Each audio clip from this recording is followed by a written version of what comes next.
tried Bolton. Oh no, I've not started following us, it's just a suggested account. I'm going to do a minute countdown.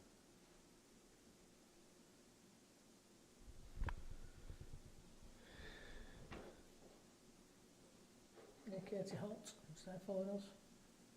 What's it? Who's that? Captain, Oh, oh. Oh, by the way, people can actually hear you now. Who's that? No, we're covering them with yonks. I was listening back to last week's video and there were loads of chitter-chatter about it as it started. The mic had picked up. Oh, we best be careful what we say. Hello!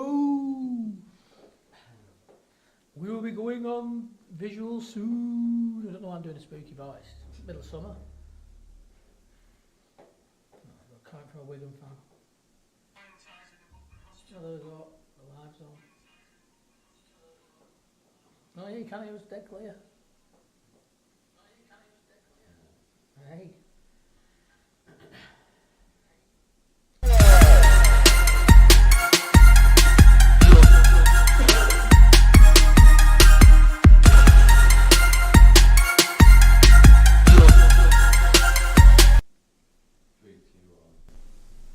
Welcome to Behind the Whites. We are here in our studio. I don't know why, because I was the one, I pitched it, right? Stood in the beer garden. Why are we not in the beer garden? I have no idea. But don't worry, we're here. We've got plenty of bits and pieces to get stuck into. We've got some news to send your way, and of course, we're going to be looking back at Bolton Wanderers versus Peterborough, which, given all our negative foreboding and the atmosphere leading up to that game, wasn't half bad. So we'll get stuck into that as well. How are we doing, though, boys? How are we feeling? Very well. Enjoying a bit of the sun?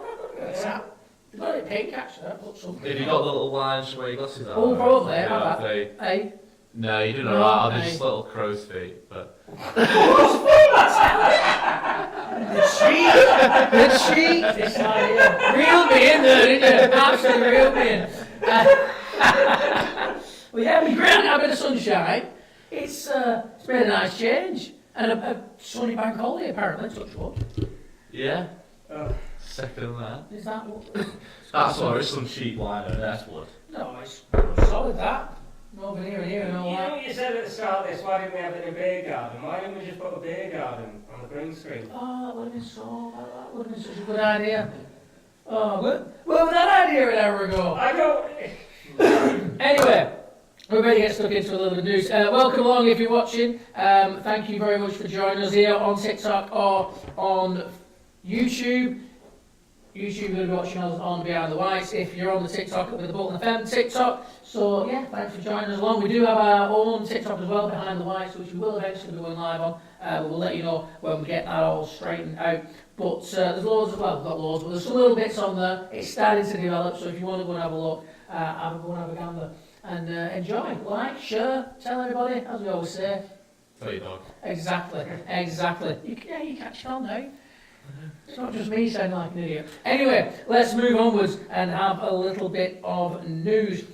Because, even though it's the back end of the season now, we do have a little bit of news still coming out of the club. And news of some winning things, which is nice. Well, first up, of course, we covered previously the Bolton Wanderers women's team had won that double. They won the league and the cup this season, and as another little bit of a reward for their success this year, the ladies did go down to a reception at the town hall. They were invited personally by the mayor and the mayoress of Bolton to celebrate that double winning success. So it was Monday evening. They went down there, the first team squad and the coaching staff, and they spent time inside the mayor's parlour, no less. Very snazzy. Have you been in there? I've been in there. You have thought you've been in there? Yeah. So you get Everyone's you. been in the Mayor's Parlour. I've been in the council chambers plenty of times, so that was when I went there and was setting it up, but no prestige to that.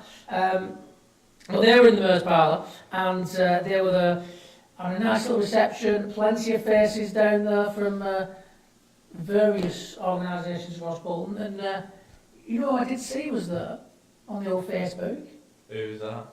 Lauren from Age UK Bolton. Oh! Who of course has her other Wanderers connection, being wife of the one and only Yeah. Mr. Derek Clark. So Yeah. Or Derek Clark is the husband of the one and only Lauren. from that it. is another way you can put it. That is another way you can put it. And I'm sure Derek, I'm sure, to be honest with you, Derek wouldn't argue with you. Because, you know, what my lord, that situation. But of course, the success for the women's team has not been the only success that Wanderers have tasted this season. Chris, another trophy in the bag. Yeah, the B team on Tuesday night at Leyland, no less, ended up beating Burnley in the Lancs FA Senior Cup final. First time they've done so since 1991. Wow. So a huge achievement. Deshaun Lawrence, who made his debut for Bolton Wanderers first team on Saturday, followed it up 3 days later, gets the only goal of the game, and that's enough for the Whites to pick up that trophy. So nice work all round. Absolutely, absolutely. It's great to see that B team is having success. That can only bode well for the lads that are in it and their development to be winning things and getting used to success. I don't think it's any massive coincidence that the team that we had for England at the younger levels that were having success when they a lot of those players graduated to senior level. Obviously still got Save Case manager, but we saw what could really be considered success for England during that period, and it's no shock to me that they did experience that as a group previously. So given that the recent Under 21 championships went quite well for us, hopefully we'll see a little bit more of that development in the national team. But with this B team, hopefully that again will be another thing that can kick them on and spur them on, and we can start seeing more and more lads coming out of it and getting in the team like we have seen a little bit of towards the tail end of the season. Who have we had?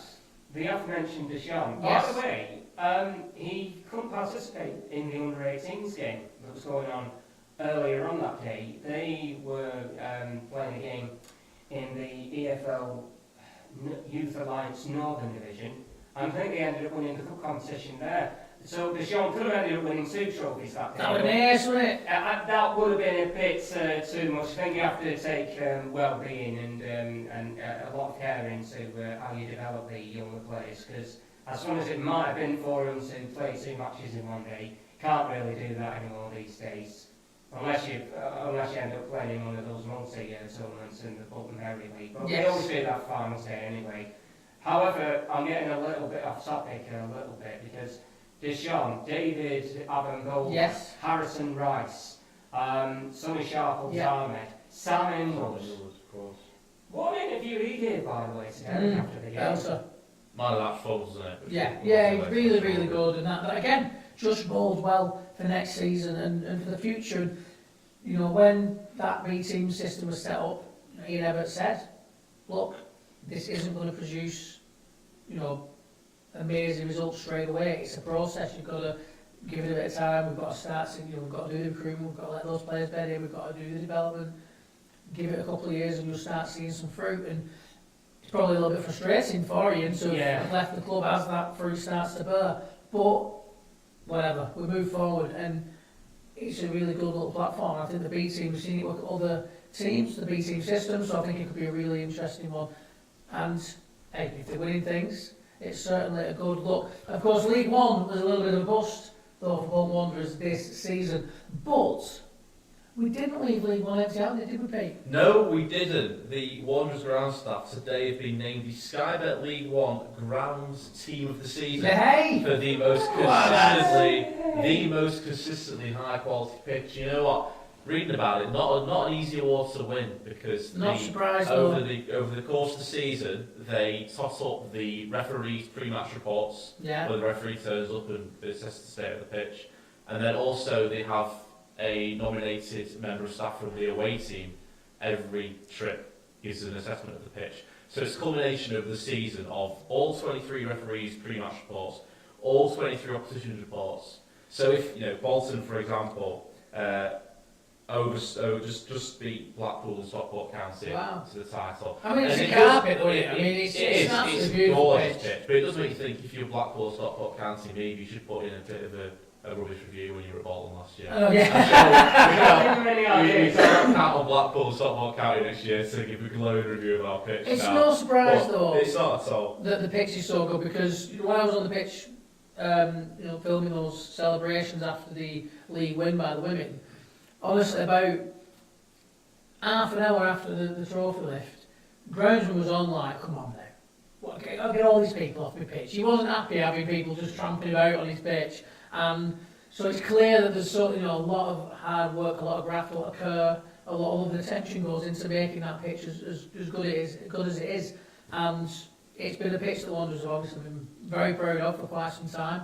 And it's good to see it getting a little bit of a league appreciation. Yeah, it's the first time we've won it since 2022, so that means we've won this award at least as many times as we've won the EFL trophy. Yay. So it should really be in the Bolton Wanderers Wall of Fame, shouldn't it? I think it probably should be. You know, and to be joking aside though, I mean, an award's an award, isn't it? Yeah, and it's a really important thing to have a decent pitch. It is. Granted, the performances on that set pitch haven't been marvellous at times this season, but we certainly can't burn the surface. Got the best facilities at this level that we could possibly ask for, and that's what counts something.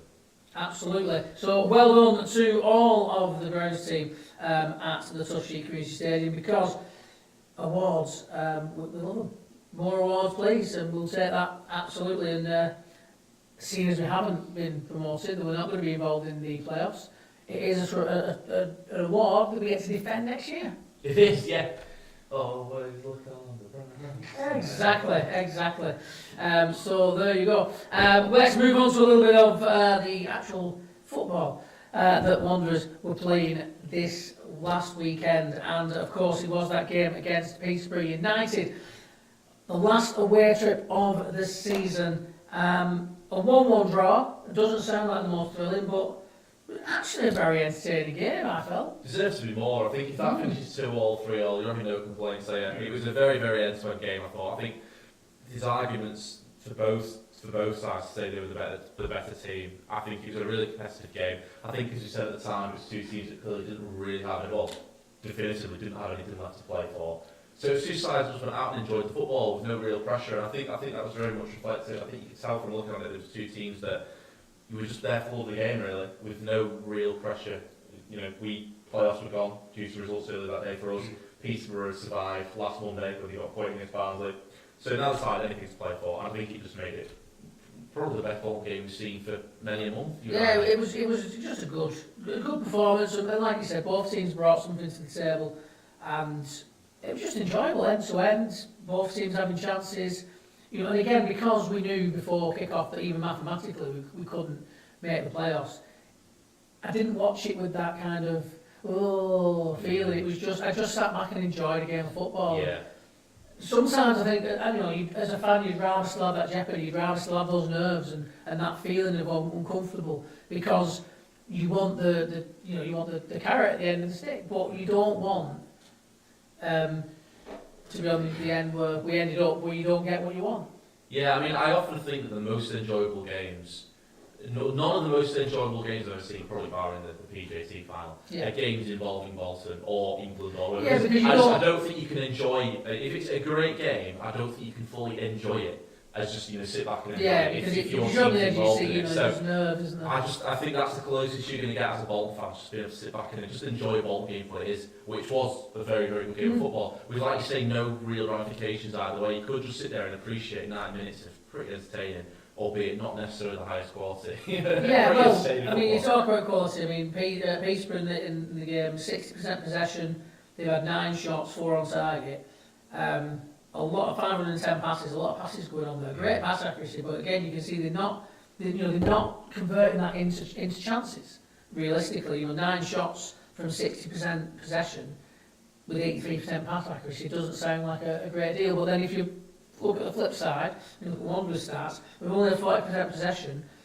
We've managed 23 shots out of that 40% possession. However, only 5 of those 23 shots are on target, and that kind of shows the problems we've had this season. We've not hit the back of the net as regularly as we should have done with the chances that we have given ourselves. I think we said this last week, the problem hasn't been Bolton and to an extent Peterborough scoring goals, it's the fact they haven't been keeping enough clean sheets to be able to improve their position. Where's he gone? Samaras has gone up and walked off. Are we still on? Oh yeah, I've got it in front of me, we are still on, so we'll just carry on, boys. But I don't know, will we ever see producer like again? Useless, we do what we want now, it's a free for all. Exactly. That's some medals on the list. Oh no, he's coming back now. We'll carry on. But yeah, sorry. Carry on, Chris. What was I saying then? Oh yes, yes. It's that thing we discussed last week of scoring goals for both Bolton and Peterborough. Not been a problem. Keeping them out has been quite a bit of a problem. Although Luke Southwood did manage to cover himself in glory. Let's not forget, he was brought back into the team in place of Nathan Baxter. You can't really put him at fault for the first penalty that was given, although that's not a penalty. No, I mean, one of them, I thought the second penalty was more of a penalty than the first penalty. Yeah. But then we saved the second penalty and they scored the first penalty, so it is what it is. I thought it was soft though, the first penalty, without a shadow of a doubt. But no, to get onto your point, Chris, a cracking penalty save as well. You know, he's trying to do it with the stutter again and he's not gone. And suddenly then as a striker, you're like, well actually now I've only got a yard to get this onside, but actually give enough power to get past the keeper, who now definitely going to go the right way.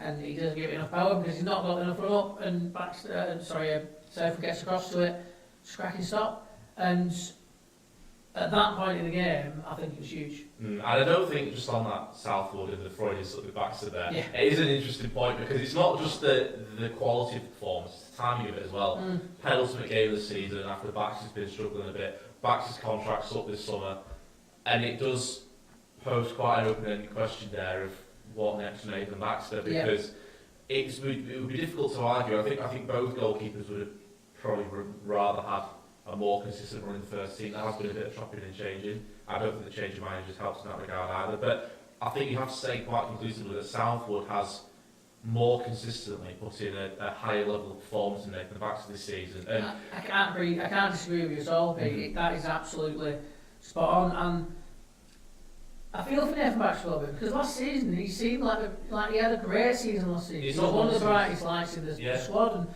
like a lot of players this season, it just hasn't seemed to go as well for him. It's not that he hasn't put in some good performances this season, because he has.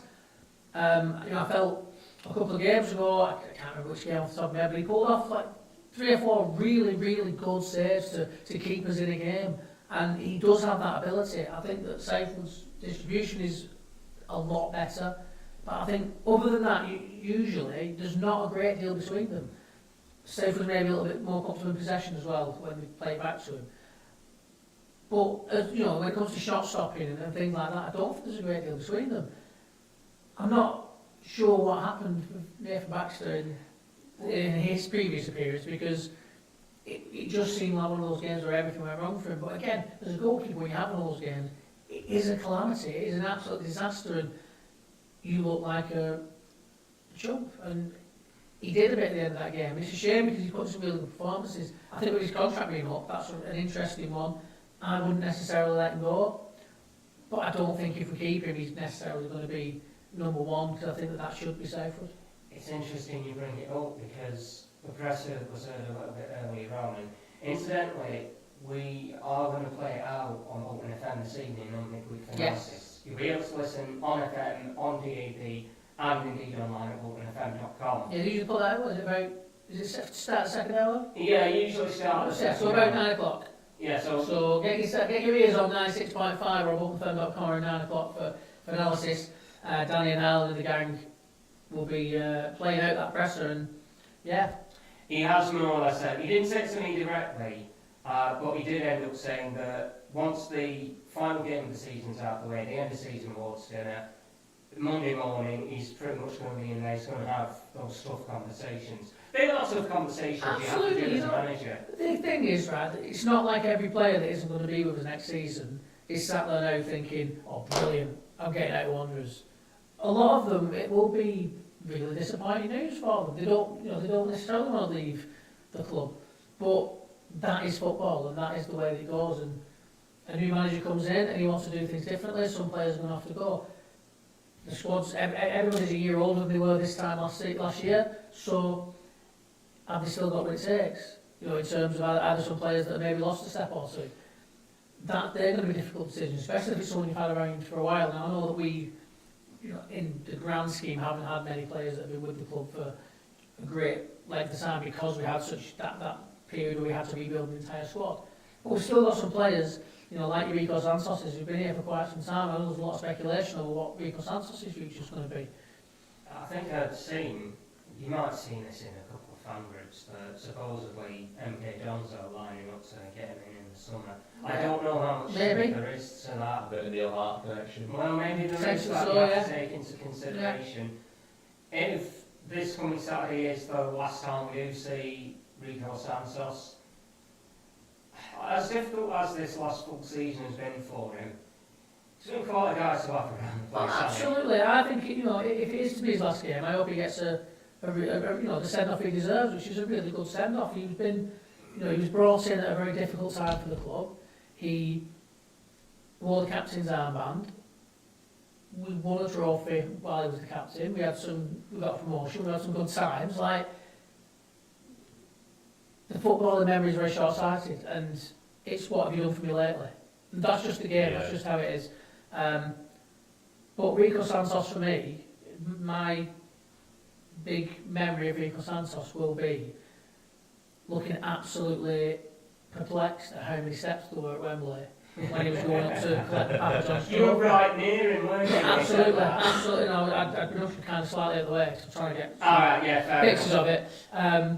I didn't realise you weren't allowed to stand there as a press at that point. But yeah, I was kind of away a little bit, but I was fairly close by, and he got up and turned and was like, more step, like it just. In a sense, I don't blame him because Absolutely, after the that, new Wembley has far too many steps. So many steps up, and you just played a full game of football. What's wrong with the old 39 steps that you used to have at the old Wembley? That makes Exactly. sense. But I hope he gets a good send-off if it is to be the end of his time here. And if it's not, then I want to see, the rebirth of Rico Santos. What can he do under Stephen Schumacher? I don't necessarily think that he has to go. I understand that maybe this season people have looked at his performances and thought, well, he's not been good enough this season. And I think I would probably just about agree with that. I don't think he's been diabolical, but I don't think he's had his best season for us by any stretch. But at the same time, we're not long ago we found out that he'd been playing with an injury for quite some time that season. When he went for a rough patch, he got dog's abuse. That probably didn't motivate him to get out there and perform for these people that were slating him and his wife and everything online. There is some unsavoury bits and pieces, but for me, whether he stays or he goes, the last few years Rico Santos have been mint. And we've had the opportunity to meet him a couple of times. And, well, you've met him quite a few times, Chris, with the interviews, but, we've had the opportunity to meet him a couple of times at the end of season award dinners and things like that. And he's a top guy. He's a lovely, lovely bloke, and he clearly left it all on pitch when he went out there. If we've got to the point where you don't think his ability is high enough for what Wanderers want to achieve, then absolutely fine. That's no problem with that opinion at all. However, just don't be a dick about it. You just got to be nice about things. And this guy's given blood, sweat, and tears for the club. Picks up injuries, played through injuries. If it's the end of his time, I want him to get a really good send off, and I hope that people remember him for all the good he did the club rather than the odd time when he didn't turn up, albeit sometimes there were big occasions. But there was a lot more to Rico Santos than, he didn't turn up at Wembley, or he was a bit naff in such and such a game, or he went off the boil this season when we then found out he was injured. He did a lot of good for the club. Yeah, and I wouldn't be surprised to see him go. I think if you had to... I wish you all the best if he did, I wherever he wouldn't wants be to surprised. go. And Unless as long as it's not Wigan. Yes, very understandable. If he goes to Wigan, then it all changes. But, generally, it's not even necessarily to do with his quality either, I think it feels like obviously it's a transitional period for Wanderers at the minute. It is the end of an era, the start of a new one. He's a player who is in the minds of the fans, probably in his own mind, probably in the minds of those at the club, probably intrinsically linked with the old regime. But again, fans have short memories, and if he did stay, if he started the season pretty well, whether it was starting off the bench or appearances here and there, if he started the season well and put in some good performances, everyone would very quickly forget about his connections to the era. Yeah, but I wouldn't even, again, I don't even think it's a question of quality necessarily. I think it's just that association, the fact that it is a new start for the club. Yeah. And it might be the time to have a new start for him as well. Yeah, I he was very senior. So I wouldn't say for a second that he's not necessarily got the quality. I just think for both parties, maybe it's just the timing just works. And again, if that's the case, I would absolutely wish him well anywhere other than Wigan, and we can. And again, you just look back at some great memories, and like I said, the Papa John's Trophy, such an amazing day. And I think people look back at it now, and that, well, it's been a little bit of time. People maybe think, oh well, We was only at Papa John's and we didn't go up, and then we lost the playoffs the season after. But on that day, in that moment, I've never seen Bolton Wanderers fans as positive, as upbeat, as absolutely over the moon to be a Bolton Wanderers fan as on that day. Just everybody was just buzzing over it. I mean, that's the thing, isn't it? Over the last few years, there was a point where we wouldn't have swapped Ian Evatt with anyone. No. There was a point where we wouldn't have swapped Ricardo Santos with anyone. You know, there was a part of that group that helped revitalise the club. Exactly. So it's a football's a game, obviously, of eras, isn't it? Really, and eras are quite short. You know, just because managers' tenures are quite short, players' careers are naturally, quite short, aren't they? And they're still quite young. So unless it's a kind of freak of nature like Ronaldo, Messi, and Jamie Vardy, people like that who can just go on until the late 30s these days. It is such a fast evolving game, isn't it? So there's no shame in it, and I think, like I say, I think the timing perhaps is right. If Ricardo Santos, at the age that he is now, wants to start a new challenge somewhere else, and he can go somewhere, and he can be the guy who's coming in to help build the new system, rather than, he's going to be the position he's in now. If he stays, he might sign a new contract, but he's going to be watching 10, 12 players potentially come through the door to try and rebuild a team that once it was his job to rebuild, and once he was the future. And even if he does decide to stay, he isn't the future of Bolton Wanderers anymore. It'll be the new generation of players that come in for Stephen. And if he's not going to play week in, week out, he strikes him very much as the kind of guy that's going to want to do that. And if that's what he wants and he has to go elsewhere to do it, then again, I'm not going to be whinging in the morning like, he's left or anything. Fair play to him. He's earned for me a hell of a lot of credit at Bolton Wanderers, and although there have been moments where maybe he wasn't, people weren't ecstatic with him, he's done a hell of a lot for the club, and fair play to him. I think he deserves the opportunity. I think probably to go somewhere else and get kind of the the awe and the attention and the excitement that he once gave towards him. He may well stay, but I think he deserves the fresh start and the new kind of wave of Ricardo Santos. I think he deserves that positive attention. Do you remember how wild we all went when he scored his first goal? Okay, it was against so long time that 5-0. He scored 2, didn't he? He scored 2? Yeah. Cheeky start. Well, for me, I think he deserves. Yeah. In the time he's got left, I think he deserves the opportunity to go and do that against someone else. Yeah, no, I absolutely agree. So Peterborough. Must be a good thing though. We've got an app for seeing defenders score against Peterborough, because that's what Chris. Yes, indeed. And there's the link we needed, Chris. Smooth. Seamless. Absolutely wonderful. Another goal for Chris Farino, and somebody who is fast, almost in a bit of a recourse on Santos at the beginning style way, fast making himself a bit of a cult hero at the club at this moment in time. And it's not a moment too soon, is it? I mean, that injury he got against Arsenal, which set him back so far. And it was obvious within weeks of coming in at Bolton, the fact he was going on leaps and bounds. He got his first international call, didn't he? Yeah. And then he did go and get, didn't he score on his international debut or something? I can't remember. Well, he certainly got made his international debut.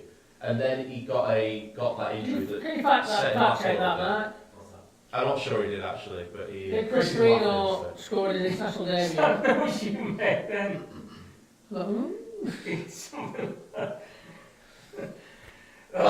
There you are, it's one apiece now. You ain't go off in the first 5 minutes. Just then. I got fully laughed at today by at school for the noises that I made. As you stand up? Did you make noises? No, I'm not so bad at that, hiding the pains of old age when I stand up. But I can't remember something in the library today, and I just went, ooh, and the two lads just laughed. I was like, oh, okay, fair enough. Anyway.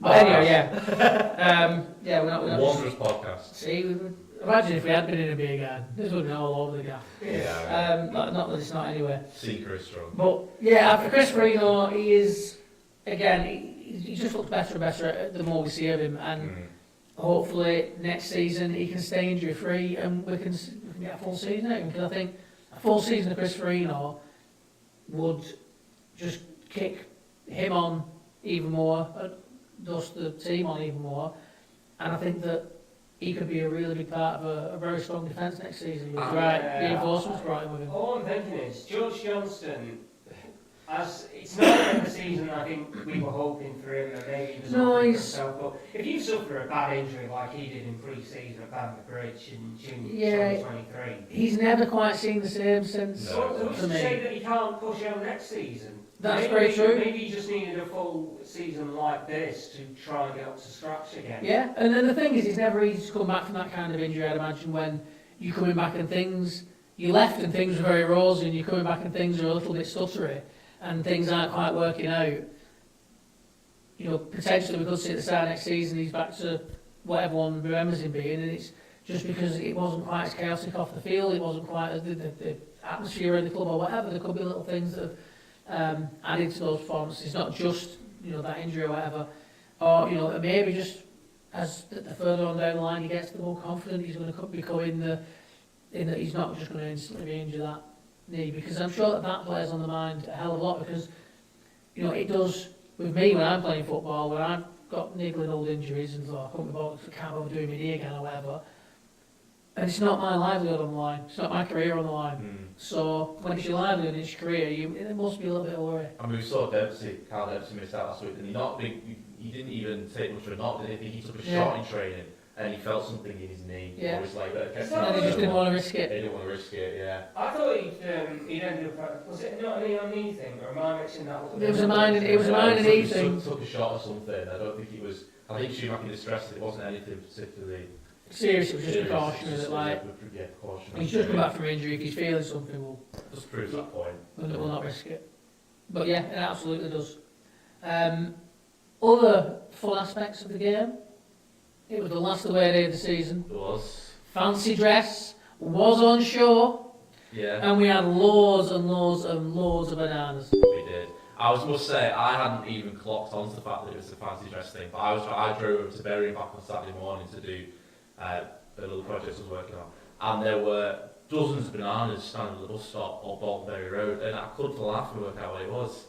And then you do realise that all these little flocks of bananas are heading off to Peterborough for the day. There was a Pope in there as well, yes, that John McGinley enjoyed. Yes, I very much enjoyed John McGinley's mention of the person dressed as the Pope, because it was just seamlessly from football, from a bit of fancy dress talk to the Pope, and then him and Derek went seamlessly back into the football. And like it was just completely the most normal thing ever. I've just seen a bloke dressed as the Pope, God bless him.